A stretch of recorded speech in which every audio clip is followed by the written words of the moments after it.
नमस्कार, मैं हूँ गुलरेज। देखिए, जैसे जैसे बिहार चुनाव नज़दीक आ रहा है वैसे वैसे सभी पार्टियां अपनी अपनी तैयारियों में लग गई है। आज सीमांचल इलाके में बैरिस्टर असदुद्दीन ओवैसी का आगमन हुआ है। आइए क्या कुछ कर रहे हैं, सुनते हैं।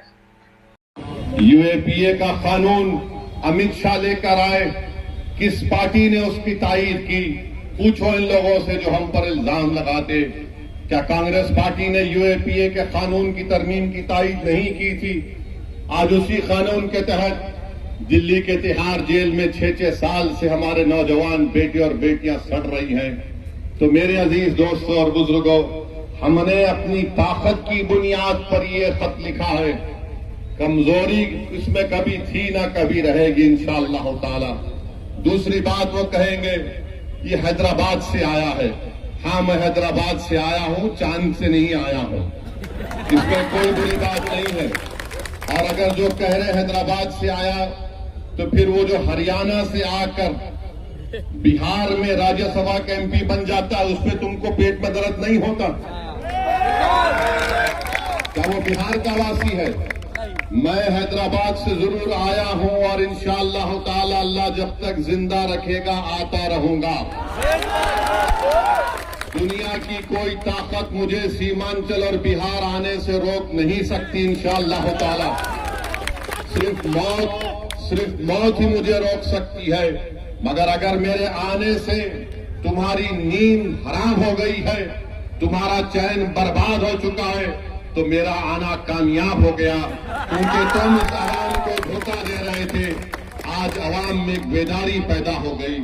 तीसरा वो बोलते हैं लीडरशिप कहां बनेगी? मेरे भाई, जब किसान जमीन में बीज बोता है तो आसमान की तरफ देखकर दुआ करता है कि रब्बे कायनात, मैं तेरी इस बनाई हुई जमीन पर इस बीज को बो रहा हूं, तू करम फरमा दे ताकि इस बीज से फसल पैदा हो जाए। यही दुआ असदुद्दीन ओवैसी 2015 से कर रहा और जिंदगी भर करता रहेगा। हम यहां पर आपकी लीडरशिप को ठहराएंगे। बहुत अरसा गुजर चुका, 1950 से करीब 20 साल कांग्रेस की सरकार रही, उसके बाद राजद की सरकार 15 साल रही, अब नीतीश कुमार को 20 साल, 21 साल हो चुके हैं। बताइए आपकी आवाज कहां पर है? आपकी आवाज कहीं पर नहीं हुए, आपकी आवाज को उठने नहीं दिया जाता। इसीलिए आज अगर ओवैसी से दुश्मनी है तो इनको दुश्मनी सिर्फ इस बात से है कि कौन है ये शख्स जो इनको बेदार कर रहा है और इनके हक को मनवाने के लिए इनको नेता बनाने की बात कर रहा है। इनको हमसे दुश्मनी सिर्फ इसीलिए है कि इनकी जबान से लफ्ज सीमांचल नहीं निकलता था। मजलिस ने जब सीमांचल बोलना शुरू किया तो ये सब तोते की तरह सीमांचल सीमांचल बोलना शुरू कर दिए। तो मेरे अजीज दोस्तों और बुजुर्गों, मेरी इज्जतदार और मां और बहनों, इन बातों को जहन नशीन कर लीजिए कि ये आएंगे फिर से। हम तो आज भी कह रहे हैं कि बात कर लो हमसे, तुम बात कर लो हमसे। हम भी नहीं चाहते कि दोबारा यहां पर बीजेपी की सरकार बने। हम भी चाहते हैं कि बीजेपी को रोका जाए। तेलंगाना में जाकर देखिए, पूछिए वहां के कांग्रेस के नेताओं से कि मजलिस ने क्या रोल अदा किया था। मेरे अजीज दोस्तों और बुजुर्गों, बीजेपी आज इस मुल्क में सबसे ज्यादा अगर किसी को निशाना बना रही है तो सेकुलरिज्म को खत्म करना चाहती है। बीजेपी संविधान को कमजोर करना चाहती है। किसी के घर पर अगर बुलडोजर चलता है तो मेरे घर पर चलता है। मेरे नाम निहाद हमदर्दों के घर पर बुलडोजर नहीं चलता।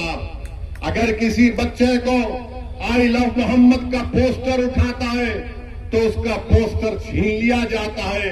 अगर इनके नेताओं का नाम लिखकर आई लव लिख दिया जाए तो कोई उन पर कुछ नहीं कहता। किसी के मदरसे को अगर बर्बाद किया जा रहा है तो मेरे मदरसे को बर्बाद किया जा रहा है। मेरे हमनवा या मुझसे जबानी मोहब्बत करने वालों को कोई तकलीफ नहीं होती। याद रखिए, वक्फ का कानून जो बीजेपी ने बनाया, दुनिया ने देखा कि असदुद्दीन ओवैसी ने आपकी तरफ से, मजलिस की तरफ से खड़े होकर उस कानून की धज्जियां उड़ाई। उस कानून को बनाने का मकसद एक ही है कि भारत के मुसलमानों की वक्फ की जायदाद को खत्म करके रख दिया जाए। उस कानून को बनाने का मकसद एक ही है कि हमारे वक्फ बोर्ड में गैर मुस्लिम हजरात को मेंबर बनाकर हमारी जायदादों को डायरेक्ट मैनेजमेंट पे लेकर उसको खत्म करके रख दिया जाए। एएसआई के नाम पर जो हमारी जायदाद वक्फ की है उसको हमसे छीन लिया गया। लिमिटेशन का कानून लगाकर जो वक्फ की जायदाद पर जो चोर हजरात काबिज है उनको मालिक बनाया जाए। इस कानून को भी हमको याद रखना है। बहरहाल मेरे अजीज दोस्तों और बुजुर्गों, हम आपसे एक ही अपील कर रहे हैं कि मजलिस आपकी जमात है, मजलिस पार्टी को आप कामयाब करिए। ये किशनगंज में वार्ड 31, वार्ड 32 और वार्ड 33 में जब कभी भी बारिश होती, यहाँ पर उन तीनों वार्डों में बारिश आ जाती है, घर में पानी आ जाता है। यहाँ पर 1-2 किलोमीटर की रोड का काम भी होना बाकी है। इंशाअल्लाह ताला वो काम भी रुकेगा। और जो लोग हमको गाली देते हैं, अरे किशनगंज शहर में ये जो टुक टुक ऑटो चलता है उस पर ट्रैफिक पुलिस जुल्म कर रही है, उसको तो रुका दो कम से कम। हमको गाली देने से बेहतर है कि तुम गरीबों की तो बात करो। मगर आज आप जान लीजिए कि अवामी मसलों पर बात नहीं होगी, इंसाफ की बात नहीं होगी। ये सिर्फ यही आकर कहेंगे इंसाफ बाद में होगा।